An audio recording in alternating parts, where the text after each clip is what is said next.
There's a relatively new super PAC called Americans for Progressive Action, and they say their goal is to, quote, support people with a more independent streak who care more about doing what is right than relying on partisan politics.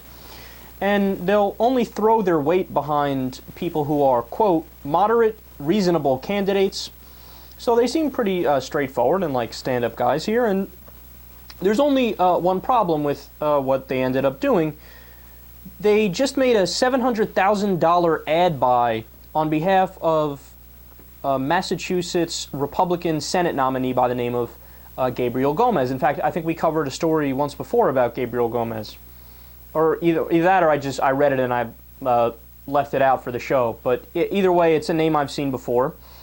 So, not surprisingly, that raised some eyebrows in the progressive community.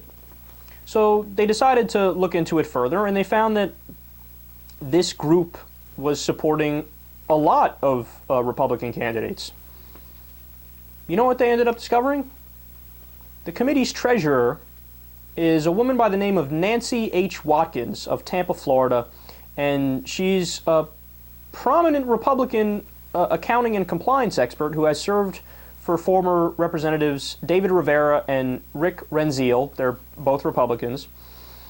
And she worked on Bachmann's 2012 presidential campaign.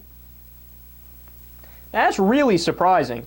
And it's a fair point to say, well, you know what, Kyle? Maybe they didn't vet her well enough, or maybe she had a transition, and since she worked with Bachmann, she realized, God, I can't do it anymore. I'm going to the left because this woman's out there, right?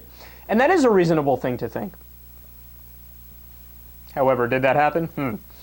Her husband is a guy by the name of Robert L. Watkins, and he is an assistant treasurer, or was an assistant treasurer for Governor Rick Scott, Republican of Florida.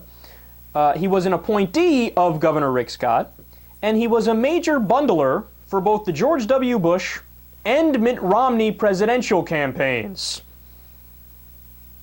You know what the group Americans for Progressive Action is? It's a Trojan horse group. They try to get money from progressives, and then they use that money to support Republicans. Oh, that's fucked up, man. Oh, that's wrong.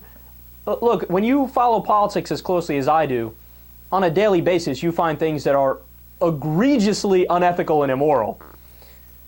But even this, I think, is a bridge further than what I'm used to seeing. Isn't that just flat-out fraud? You're going to call yourselves Americans for Progressive Action? And one of the people heading that organization worked on Michele Bachmann's campaign, and the other guy was in Mitt Romney and Bush's administration, and all you do is give to Republicans? There's got to be violations, ethics violations, maybe even criminal violations in that. God, man. These Republicans. But you know what an interesting point about this is? You know what it shows you? They've given up. They've given up. Because Obama beat McCain pretty handily, beat Romney even more handily. The only reason the Republicans hold the House of Representatives is because they gerrymandered. The Democrats actually won the election by 1.8 million votes, right? And the Democrats have the Senate and still the White House, obviously. So they're scared. They're going, God, I don't know if we could win at all without cheating. We can't set up a super PAC called Right Wingers for America or whatever you want to call it. We'll call it a progressive group. We might raise more money. Oh, man. That's pathetic.